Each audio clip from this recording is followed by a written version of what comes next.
Hey, hope you're doing well. In today's video, I will be breaking down a live consulting call I recently had with a bunch of my current clients who are all building lead generation agencies and getting to 10K per month in their own businesses, right? So in today's video, it's a group call that I had earlier today, actually, where we talk about a bunch of different things that will allow them to scale to 10K per month and beyond. Because a lot of the content that I put on my YouTube video is a lot of structured content talking about strategies, tactics, techniques, all of that stuff. But a lot of people, as they are building their businesses, they run into a bunch of different problems that strategies is not the answers for, right? Learning how to send emails isn't the answer for how you will scale past 10K per month. So in today's live consulting call, we talked about a lot of stuff, everything from crafting offers and how to fulfill for your clients service delivery, and most importantly, how to hire team members, where to look, how to train them up, and make sure that your team members are set up, your business is set up so that your team members can help you win. That's the most important topic that we talked about in today's consulting call. If you do like this video, make sure you drop me a like. Make sure you drop me a subscribe. Make sure you share this video with your friends, your colleagues, your partners, everyone else. And hope you find this video valuable. So if you are building a lead generation agency and you're interested in scaling from zero to $10,000 per month in the next 90 days, if you're interested in scaling past 10K per month after that 90 days, then please book a time on my calendar. It's in the link below. And on that call, we'll chat about how we'll exactly do that. We'll put together a personalized roadmap for you. But hope you enjoyed this video. Hope you find it valuable.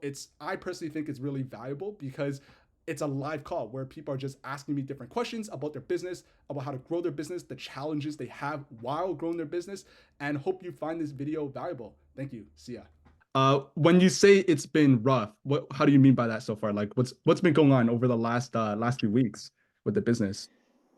I mean, I'm making a lot of money, let me put it this way, but I mean, you just have to put in the effort. Let me put this way. If you don't act, if you don't really figure out a unique way on how to really, improve cold emails. I mean, not only cold emails, but you have to really to sell. You need to learn how to communicate. You need to read books. You need to really get in and, get to know how sales works. If you can't sell, your business is a hobby, not a business, it's a hobby. All right, you just do it, and just you need to practice these things. Mm-hmm. 100%. Yeah, no, I agree with you. I think sales is a very important part, especially for this business. But it sounds like you're making money with, got some clients, things like that. Happy for you, man. That's awesome. Yeah, thank you very much. All right, awesome for sure. We're gonna move to Tom's. Do you have any questions or anything you want to talk about? Like a new strategy and new type of email sequences of the messaging that I would need to change, like including some more personalization and just trying to be more relevant with the messaging. Yeah. Improvement. But yeah, right now I'm at work and as I said, the script and everything I have going for my clients at the moment. So if you take a look and maybe guess what I can do better, so I would be able to make a success out of the campaign that I'm running at the moment. Yeah, for sure. 100%. And I think um what I think personally is I think uh delivering services. So whether as a lead generation agency, the service itself is relatively easy to sell, right? And the reason why I say it's easy to sell is because business owners see a direct correlation between you doing cold emails and them making money. So once you have a client, assuming they're not like, they're not like another lead generation agency, they're like a recruitment agency or a marketing agency or software development agency, the services they sell is not necessarily as tangible, if that makes sense. And how you want to test it is like for those type of offers, you really need to sit there and think about why would someone work with this client over something else. So, for example, as a recruitment agency, right? I think a really good way to think about it is if you're reaching out to really large companies, all of these companies are reaching out to companies like Google, like Microsoft, all of these guys. They are spending a lot of money on in-house recruiters, right? They are paying these guys like six-figure salaries. So why would they want to work with a recruitment agency? Is it like, and the answer isn't because the recruitment agency gets better candidates and faster, because that's literally what every single other recruitment agency says, right? But the reason that they'll work with the recruitment agency, is it because it is cheaper to do so? Like this, they incur less hiring costs to work with the recruitment agency? Is it because they're saving time? How much time, right? How much effort?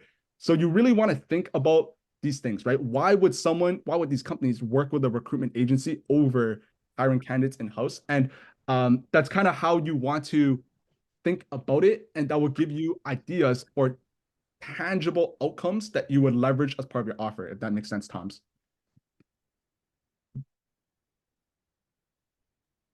Yeah, that makes sense. And, also, you mentioned like reaching out to these big companies like Microsoft, Apple, Amazon, or whatever. Yeah. And, I would like to know how you guys are bypassing the spam filters or external like inbox filters. Does that make sense? Because when I included the companies that had like, for example, 500, 5,000 employees, the open rates were really low, and yeah, the campaigns with the higher company headcount were not performing that well. And Yeah. I see that you have booked meetings, for example, with Stripe, which is a huge company, I assume, for your clients. And I am curious to know how were you able to make a successful campaign for these big companies? Is there like anything specific that you do to like bring yourself attention from these big companies? Yeah, for sure. I think for big companies, it's okay. What you really need to be aware of is, yes, they are more strict on filters. So be okay. So the open rates will be lower on larger companies. That's just a fact, right? Because at larger companies, any external emails coming from quote unquote unknown sender is going to get flagged as an unknown sender. So it's obviously going to be lower. The industries where I've seen are most impacted by these filters is banks, right? Insurance companies, those like financial services, basically, right? Because hospitals too, like medical related companies, those three are very serious about cybersecurity, right? So it's there's a lot of filters there. Aside from that, I would also make sure, like, just be aware that because you're reaching out to corporate people, right? These are people who are probably working between the hours of 9 to 5. And while they are working, they have a lot of different, like, there's a lot of stuff going on essentially, right? Like, if you are um, a recruiter at Google, right? You're probably recruiting for multiple roles. You might be working on some random projects that your manager might be telling you to do, stuff like that, right? So they have a lot of stuff going on. But make sure you are sending in between those working hours, making sure you're following up a lot. But also be aware that they just might not check it, right? Because I know a lot of, like, even when I was an intern, right? I worked with a lot of people. I was working at IBM, right? And there's a lot of people I worked with who, like, their inbox have like 1,000 unread emails, right? Like stuff like that. Because that's just the nature of reaching out to bigger companies. Um, but that's what I would say, if that makes sense.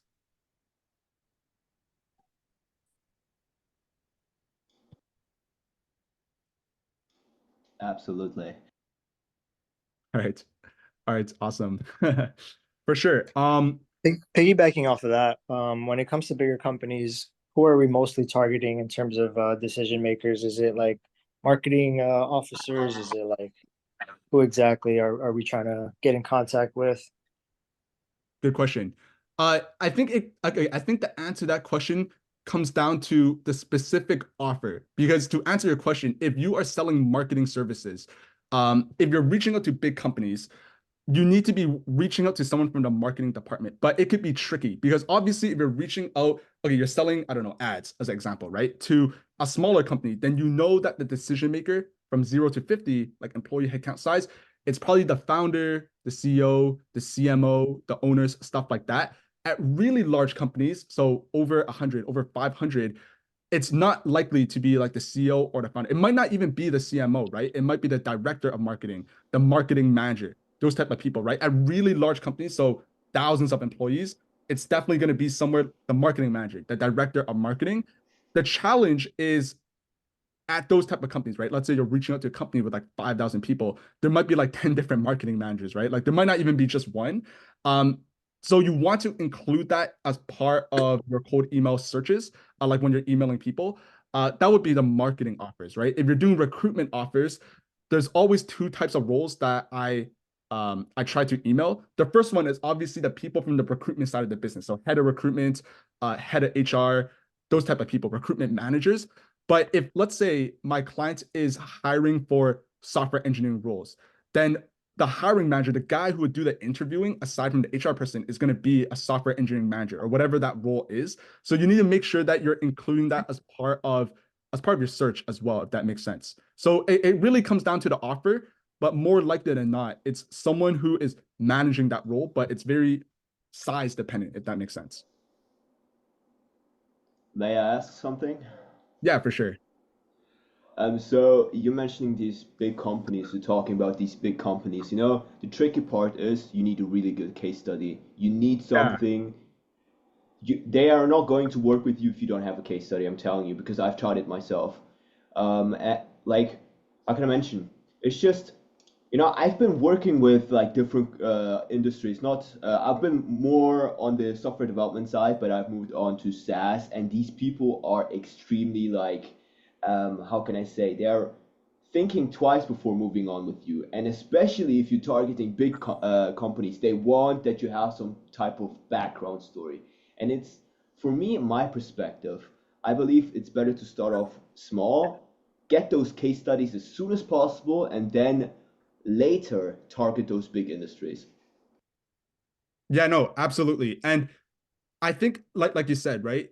You kind of need case studies to work with larger companies, kind of to get their attention. The other thing that I found too is I talk a lot about using VSLs, right? So the call to action, using a video sales letter.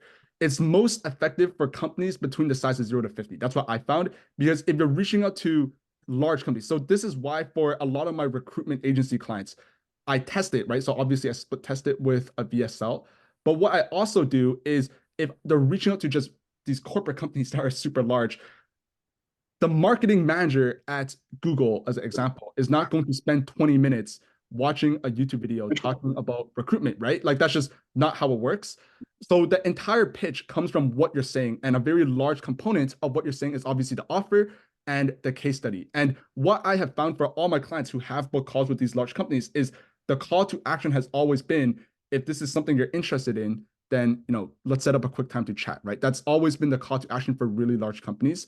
But Arthur, I do agree with you. Like, you just really need a lot of case studies, and I think that applies to any company size, to be honest. So, that's why it's the hardest to go from zero. So when you're first starting towards signing a client, because you just don't have any case studies, right? And it's really hard to you're essentially convincing strangers, like these random people on the internet, to pay you thousands of Yeah. dollars, and it's really hard to do that when you don't have case Mhm. studies. And obviously, as you accumulate that portfolio, right, it becomes a lot easier, right? So I agree Yes. with you, Arthur, for sure.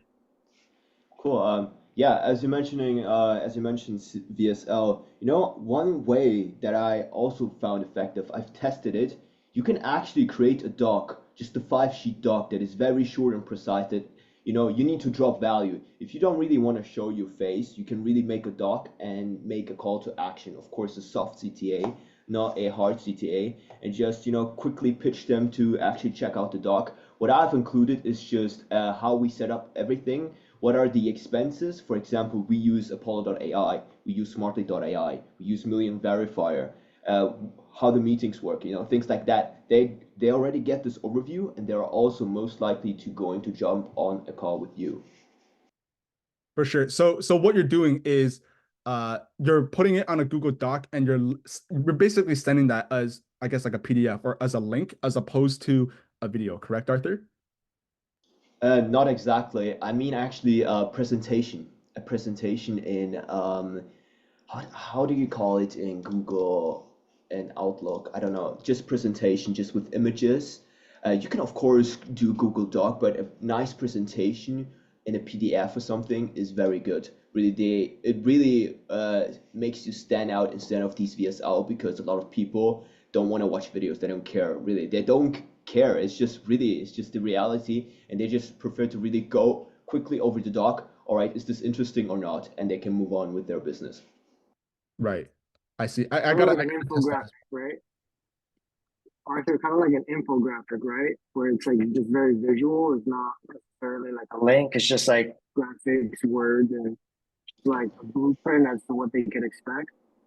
Yeah, no, you don't want to share your entire process. I mean, you want to leave it for the sales call. I mean, don't reveal, not like never reveal more information than you have to, because if you reveal too much information, if you like say one aspect too much, they're not gonna come in the call with you. So whatever you put into the doc, and especially VSL, you need to really carefully think about it, because my first VSL was ass, but I mean, I think Jimmy remembers actually my first VSL, but yeah, like you mentioned, yes, you need to really drop value.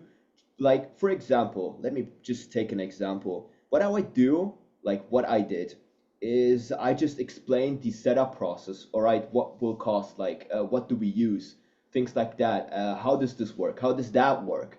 What will happen afterwards? What are the next steps? Because people are confused. They don't know you. You are a scammer to them. And this is really something you can do as a beginner.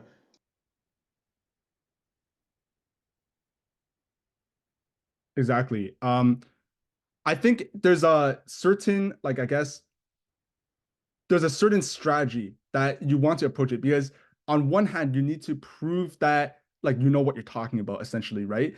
But on the other side you also, this is still marketing, this is still sales, and in a way you need to give prospects a reason to jump onto the call, right? Because if you, it's kind of like for an email, right? It's like if someone replies back to your email and they're asking you like, oh yeah, so how does this work, what's the pricing, have you ever worked with a B2B manufacturing company, and you reply back with like a paragraph, right? Explaining, like answering every single one of these questions, they're not going to book a call. I've never had a single person book a call after I've done that. And the reason why is because there's no reason for them to now jump on the sales call, because they have all the answers they need. And there's just no reason, right? Like there's a way. What you want to be doing is you want to be balancing giving value, because you don't want to come across like you're gatekeeping certain things and not being truthful. So you need to be giving value, but on the other side, you also need to leave them in a way with more questions than answers, right? And I think if you are able to do that effectively and do that well, then the VSL is just going to cook, right? Because now they have a lot of questions, right? You answered a lot of the original questions, but by answering the original questions, now they have more questions, which is where you come in and where you're able to position your services to then solve it for them, right? And I think there's a balancing act for sure. Yeah, 100%. I agree. They want that they actually talk to a human, because I've seen a lot of replies that they are sick talking to ChatGPT messages, because Yeah. most of the messages that we make are ChatGPT alike. But you wanna, of course, sound as human as possible. And a VSL is doing a great job because they already know, all right, I'm talking to a human, and they, want to talk to a human. You know where I'm going at. Yeah. Yeah, I do. I completely agree. But cool. So yeah. So Jay, I know you we recently started. I think we have on a call tomorrow, I think a one-on-one call between you and I. But uh glad you were able to make it to this group call. But how's everything going for you, man? Pretty good, man. I pretty tech savvy, so I feel like I'm picking things up quick. I've already set up all the domains, all the users, and now I'm just kind of loading it into smartlead.ai and just going through that whole thing, and then I'm gonna start warming it up today. I did have a question in regards to the setup on the tech side. When and this might be, an answer you can give. If not, it's fine. I don't care. I just purchased extra users just in case. Right. But when I was setting up the Outlook stuff, the initial email that I had to use was one of the 15 domains instead of the main domain. So it was like one of those domains .microsoft.com, whatever. Mhm. And so when I did the whole setup, I didn't know if that was gonna make a big difference. But the reason I did that was because I had to transfer over a domain from Namecheap. And so because of that whole transferring, like I had to just use a different domain to do the whole setup. I'm not sure if that matters. Does that even matter? But I wanted to make sure that the main, .com was, what I was going to be using for everything. I might be overthinking it like I always do, but does that matter? I'm guessing it probably doesn't, right? It doesn't matter. You're referring to like the I assume like j dot whatever at on Microsoft.com, that domain, correct? Yeah, yeah, yeah. So it was just like one of the extra 15, one of the 15 domains. For sure. Yeah. So it's just So like missing a letter. It's just like missing a letter, and it's just .microsoft.com. yeah. What you could do actually is because when you first create the admin center, it gives you like this default Microsoft login user. And what you could do is after you set up all of your domains from, I guess, Namecheap or Porkbun or GoDaddy, whatever, right? You have them all set up in the under the Microsoft Admin Center account. You can remove the default admin login account. It's just very important that you assign the admin rights to another user. So another user you have set up so that you're still able to log in. Because I remember when I first did it, I didn't know what the hell I was doing, right? And I didn't assign it and I got completely locked out of the admin center account. And then I had to call them and all of this stuff. But make sure you're assigning the admin rights to another user, and then you can remove the default one, the at on Microsoft.com one, and you'll be good to go. And that way you won't be paying for like you won't be paying, let's say, $10 a month or whatever, right? For that admin login that you won't be using for cold emails. Yeah. And then last question. So I have the license under that one. That is pretty much where all the DMARC, DKIM, everything is going through the .microsoft.com. I have everything kind of programmed through there. So if I remove the license from that one, since I won't be using that specific email, and I assign the admin to, like, let's say J at whatever agency.com, would that be fine if I like take off the micro the user license from the main thing that I'm setting up all the programming and technical side stuff from, since I won't be using that as an actual email. I'll be using my actual like domain email. That's right. So as long as you assign the admin rights to another user on the admin center account, so under Then I that, can take yeah, it off yeah, the and like you be thing that I'm up with. exactly. So as long as But I you don't, right? Because if I delete it, I feel like that code that's being set up into everything, the CNAME, the DMARC, everything might just go haywire, and I don't want that to happen. Yeah. Trying to Honestly, all it's fine. Because that's more so just it's more so just the login credentials. That's personally what I have found, as opposed to it like being like the master account or anything like that. It's just more of the login credentials. As long as you assign it to another user, because the biggest risk is that you just get locked out of you just get locked out of the account as a whole. But I haven't found removing the license from that to impact like anything else, if that makes sense. Cool. Yeah, I figured. All right, thanks, man. But yeah, other than that, everything seems super clear. I'm starting to like kind of go through your whole process and write my own process for when I do have to hire out and make people do this stuff for me instead of me sending them your videos. I'm just creating like documents already just to free up time and delegate for when that time comes. But yeah, everything is super clear, super straightforward. A lot of nuggets, and yeah, just flying through it and trying to close my first client within the next couple weeks. I have a lot of sales experience, so I feel like I'm going to be able to do pretty good. Yeah, My goal is to 25K a month in the first, 60, 90 days. But we'll see what happens. for sure. For sure, Jay. You got this. You got this, man. And we could talk more about that tomorrow as well for our one-on-one call.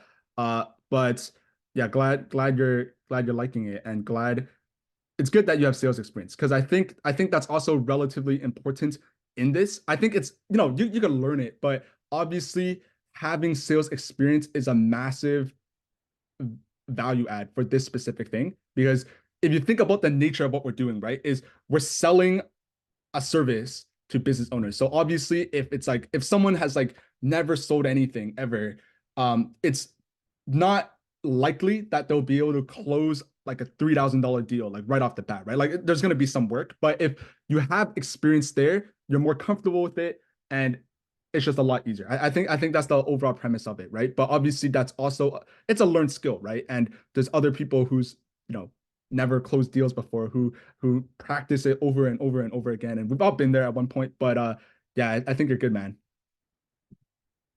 Yeah, I'm stoked, man. If anyone watching ever needs to, pick my brain when it comes to sales stuff, more than happy to. I'm currently in a full-time position doing sales, and my goal is to eventually let go of it and just go full-time on this. Oh shoot, nice. What Uh, do you sell? Lead generation for contractors. Oh shit, nice. Shit. So I was thinking about going into that industry, like the home improvement industry, but then I was like, that's not really B2B. So I'm good on that. I got to pivot a little bit and go into maybe like education companies or like crypto or the blockchain or I don't know, something there.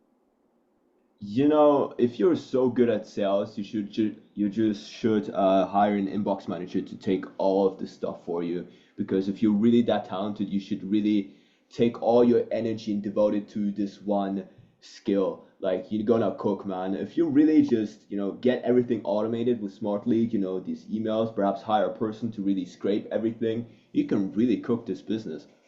Yeah. Yeah. That's true. Thanks, man. Yeah, for sure.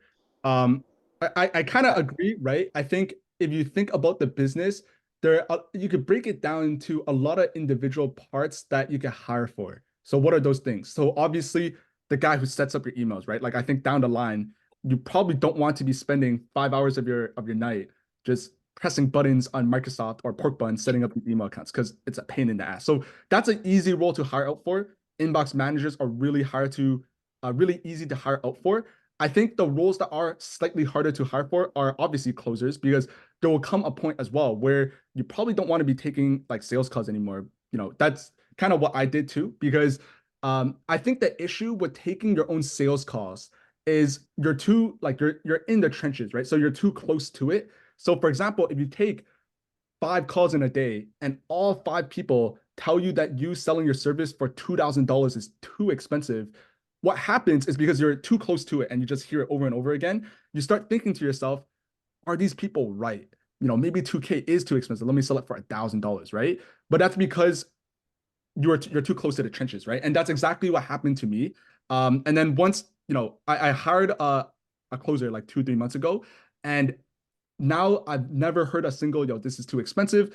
And it just doesn't impact my decision making because I also think the truth is $2,000 is not, it's not expensive at all, not for lead gen services for sure, right? Um, but I think that's also the downsides of taking your own sales costs. I think it's necessary because you get market feedback.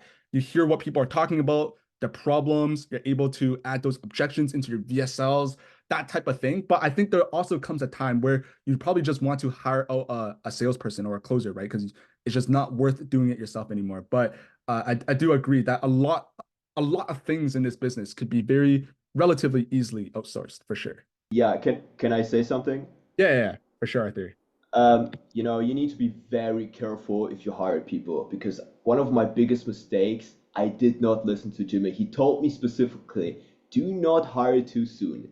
And I've ignored it and I hired a person and I went into debt and it was stressful and it was like, and the person did not know what to do and I lost money and even lost a couple of clients, just saying, because he did not know how to reply in Smartlead. And the words you are saying in your mails are extremely powerful. For example, if you are saying you are a professional ROI focused marketing partner, or if you say you are like just say you are a professional marketing partner, or say you are a marketing partner. You see the difference?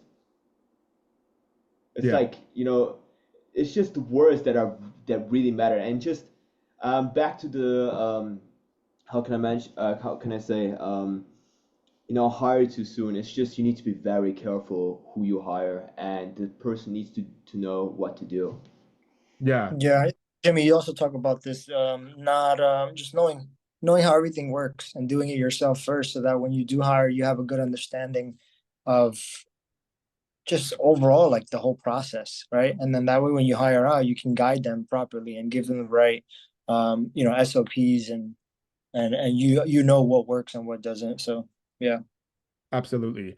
And I think, I guess in the online business world, there's a couple different schools of thoughts about this because I think on one hand, what we are all trying to do, right? Everyone on this call, including, everyone here, we're all trying to build an online business. Why are we doing that? Is obviously to make money, right? To buy back our time so that we don't have to like do this, do that, and like you know what I mean, right? That's what we're all trying to do. So on one hand, a real business has like you're not doing everything yourself. You're not like a glorified freelancer, right? So there's a lot of people online talk about just hiring people right off the bat from the get-go, and they're not like wrong.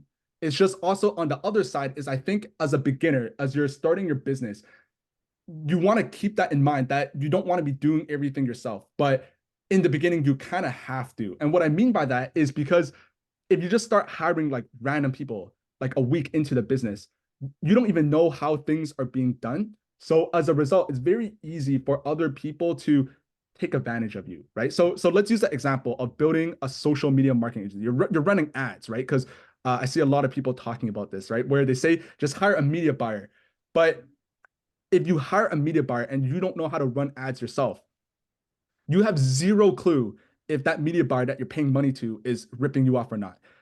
Things probably won't work right away, right? Like everything else in business, things don't always go as planned, right? So 3 weeks later, 3 weeks pass by of your media buyer doing all this stuff, and things are not working. What do, right? You talk to your media buyer, and he just bullshits you, right? So the issue is because you just don't know what's going on. And I think inside business, the best way to do it, well, I wouldn't say best, but I personally think a really good way to doing it is understand how things work at a high level. Like obviously you don't need to be like the expert at scraping leads or anything like that, right? But at least understand how it works, right?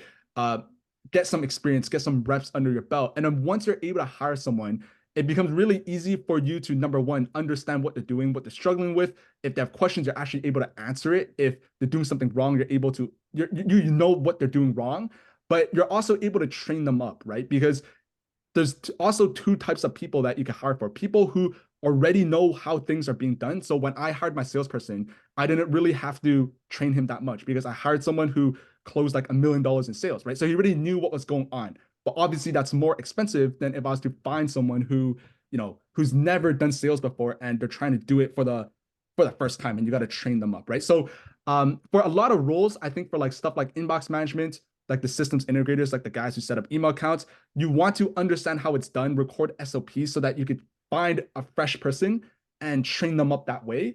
But certain roles, obviously, you can't, right? Like if you're trying to hire for a closer or a copywriter, right? It's going to be very hard to take them from zero to hero, essentially, right? But yeah, for sure.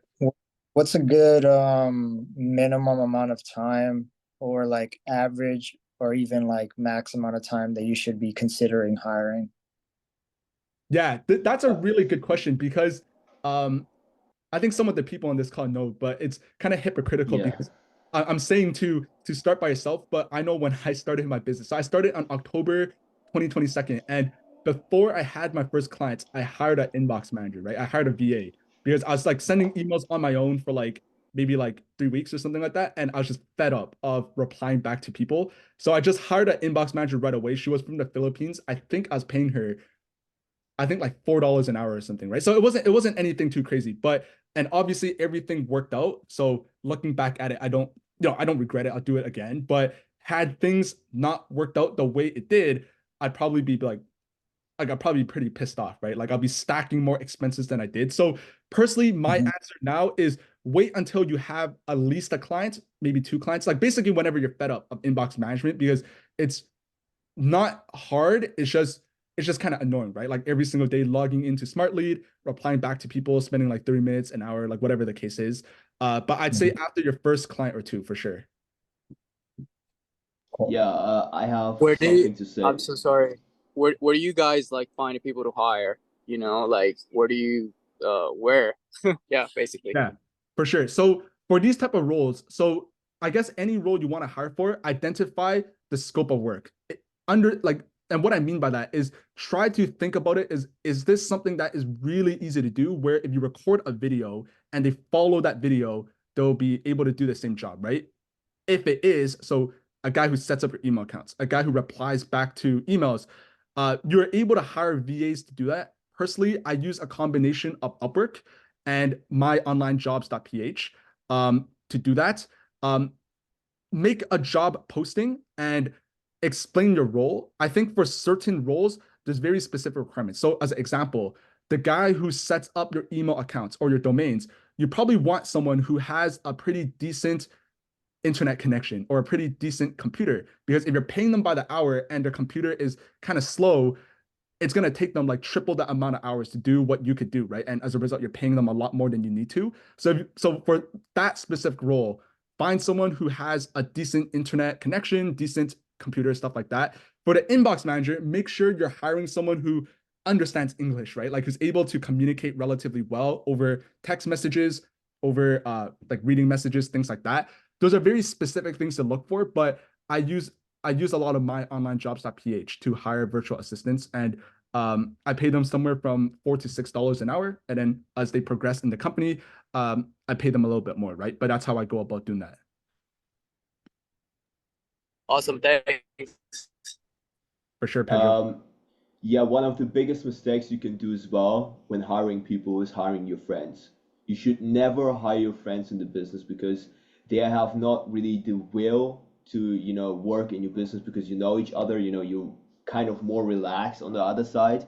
And if you hire people from an external source, like, Philippines, they will put in the work. They're more energetic and they need the money. And, your friend might not really care.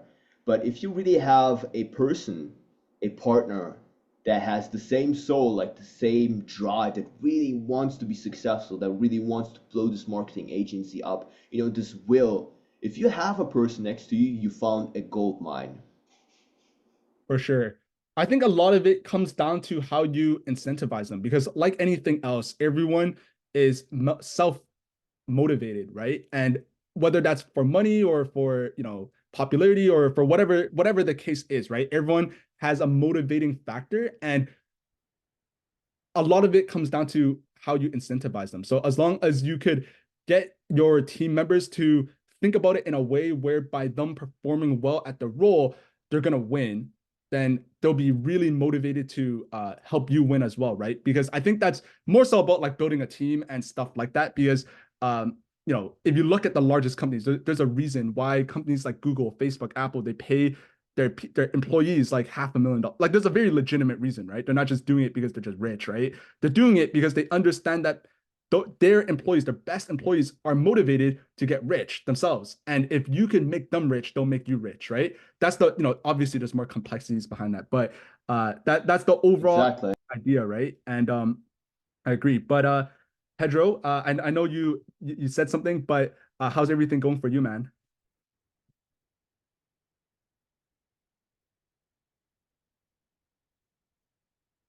Maybe he stepped away.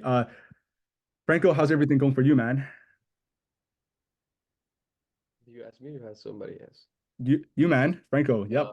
How you doing? How you doing, man? Doing good, man. Doing good. So, obviously working with the client right now. One of the questions before I forget, have you ever thought about actually hiring a sales team? Because I've been looking at this. I want to complete the whole funnel into, delivering the clients meetings and stuff. So I've been thinking in the future to just hire a sales team that will go ahead and actually sell the meeting for my clients as well. Not for me, but for my clients. Have you ever thought about this? Because that will definitely, obviously improve the amount of money that we're gonna go ahead and actually gather from them. So I've been thinking, man, I mean, even though like we do our process, we sell our things, we're gonna have a certain amount of money. If we still constantly be earning 250, 300 per client, let's say, and they don't, start selling, then at the end of the day, you know how it is with clients. They'll go ahead and say, hey, yeah, you put in this, but they're not closing. It's not working for me. The ROI is not enough. So have you ever thought about actually implementing a team for them that's trained specifically for the niche that we're working with? That way you actually can, perform the sales or at least put them exactly where they need to be so they can just do the second and third call with the clients. For sure. So more of like you're placing a salesperson inside your client's business, and that person that you place is going to take their sales costs essentially, or at least their discovery costs, correct? Exactly. What's funny is I did look into it because there's a guy in the space. His name is called Cole Gordon. I don't know if you guys know him, but he's really big and he makes like 4 mil a month, right? Like placing salespeople. And at one point, I think it was like March last year, I guess I got like shiny object syndrome. And I was like, all right, let me pivot, and place like salespeople and stuff like that. And I think it could work. I think when you're placing people, there's a lot of operational complexity because what you need to do is there's going to be a couple bottlenecks when you're placing talent. The first one is recruiting talent, right? Where do you find talented, let's say, salespeople? The second one is training them up, right? So obviously, not every single person that you find just like on Indeed or something, right? They're good at their jobs, right? Most salespeople are not. So you got to train them well. And then once you place them inside the business, is how do you integrate them into the offer? Because I think for your client, like I think it's relatively easy if you wanted to hire a salesperson for your own business. It's not going to be that hard, assuming you find a guy who's actually good at sales because you understand everything about your offer. When he has questions about your pricing, his questions about your scope of work, you're right there to answer him. You could tell him who you sell for, but it's not always that simple when it comes to your clients. So I think there's a lot of operational complexities. And if you're placing a lot of salespeople, like if you're doing like one a month, I don't think that's that hard. But if you're suddenly doing 10 a month or 20 a month, it could become pretty challenging. But obviously, there's a reason why Cole Gordon charges like 15K for his service, right? Because he understands that. And it's hard to do, right? It's not super simple. But I think if you're able to do that, you're going to be solving more than one problem. And as a result, you're able to charge in proportionate to the value that you're providing for sure. Yeah. Agree. Yeah, for certain. But you should be very, very careful who you hire because imagine if he like, let's say, fucks up the sales calls, then you're not gonna make any money. Yeah, that too, right? So I think that's the other thing as well is when it comes to services, people think about it in results. So people don't necessarily care about. So I think this is one of the things that I realized when I was taking my own sales calls. Well, now I don't take my own sales calls, but right before I hired a salesperson, I realized that one of the biggest things that I did that I should not be doing anymore is kind of talking too much about the granular details with the lead. So on these sales calls, I'll be like, oh yeah, I'll be generating you 10 meetings, 15 meetings, like 20 meetings. But what I realized is as clients, they don't necessarily care about the specific meetings. They care about how much money they make. So if you make them $50,000 in revenue, they probably don't care if it took them 5 calls or 6 calls, right? Like the specific details don't matter because they're working with you because you can help them make more money.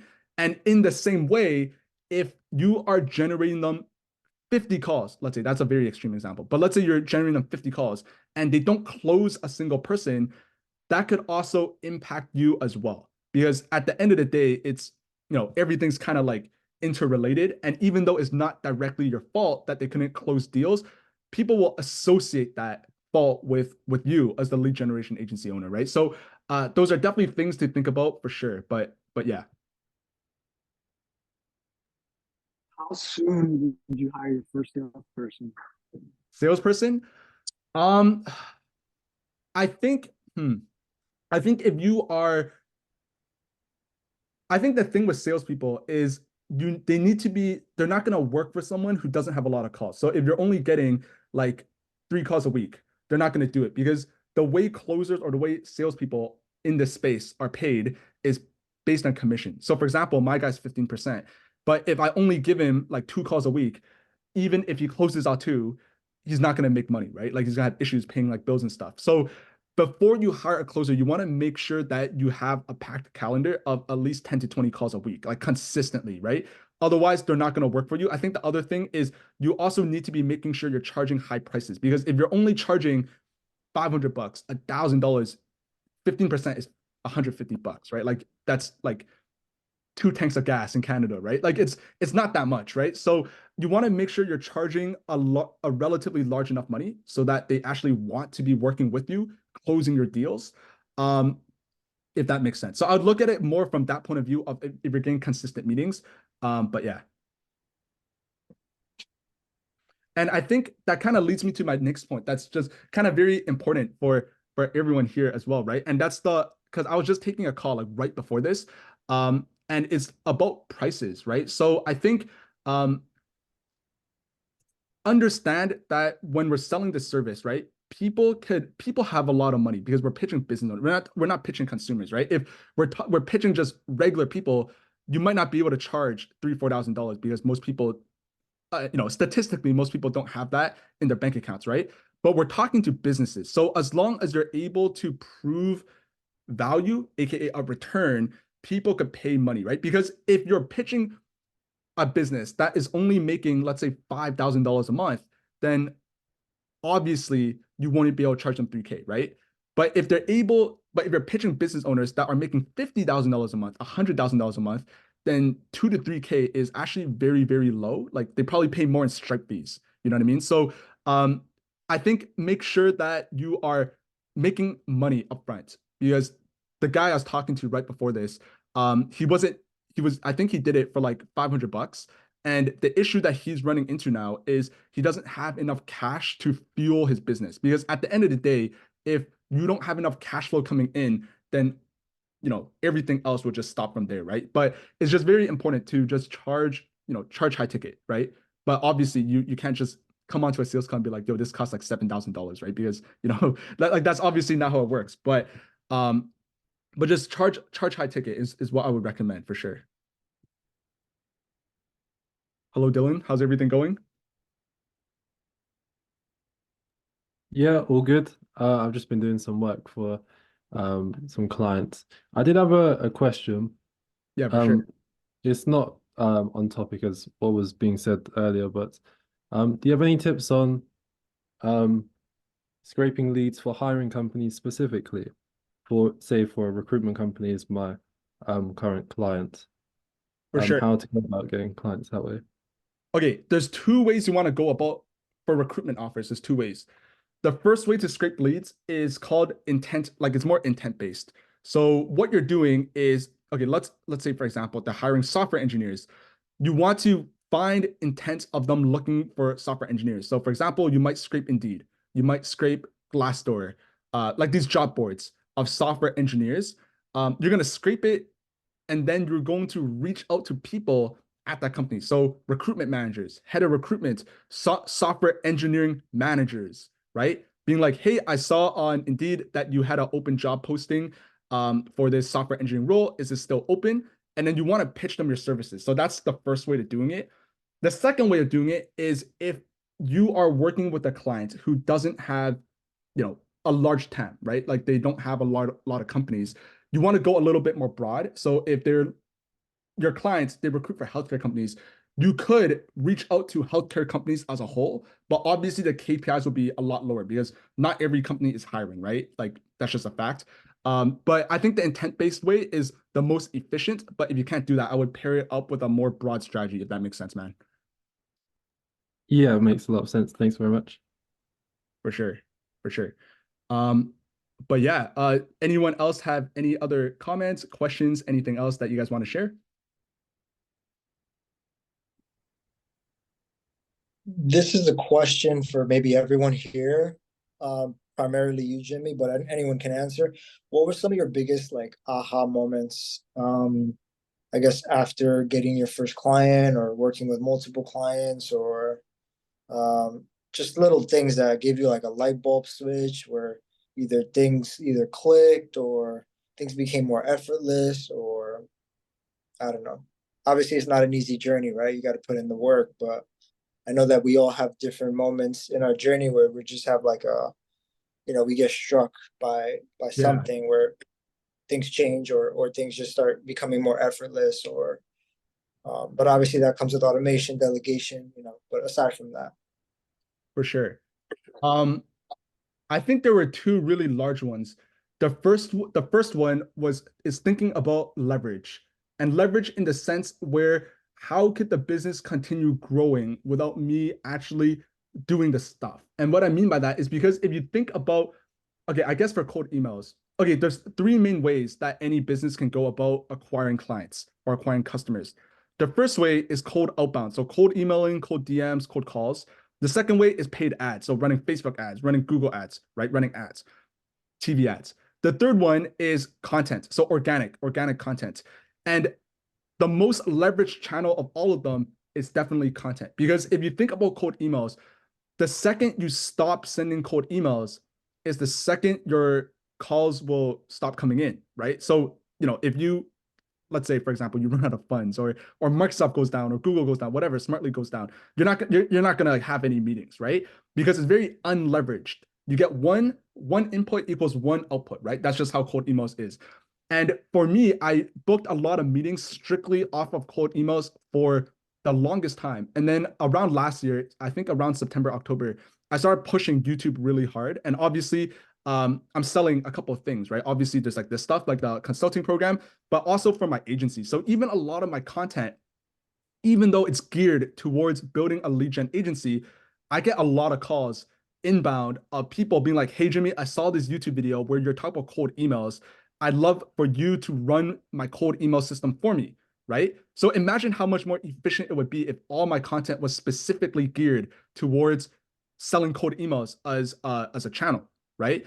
And I'm probably getting like 2 to 3 calls a week minimum inbound of just people watching my YouTube videos being like, "Hey, Jimmy, help me run the cold email system," right? So it's just super powerful. And those people are really, really warm as well because they actively searched for you, or well, maybe not for you, but they actively searched that topic on YouTube and they just randomly came across your video talking about cold emails, talk about deliverability, talk about subject lines, whatever the case is.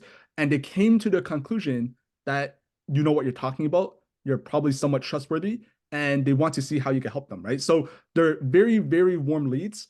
And it's just super leveraged because I could stop sending emails tomorrow and I'll still be getting somewhere between 2 to 5 calls a week minimum from just YouTube videos alone, right? So very leveraged. I think the second one is pricing, right? Obviously, increasing pricing has been a very big one.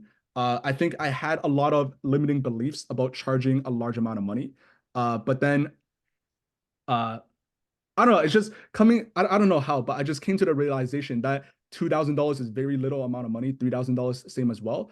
Like last month, I actually started working with a YouTube ads agency, and I paid them like 20K, right? So that's as a comparison, right? Where 2K is nothing if there's someone else in the market charging 10K, 15K, 20K, right? And I think that's the realization that I've come to. And the more money you can charge, the more money you have to fuel your business growth. I think that's just the easiest way to put it. But I think those are the two biggest realizations for sure.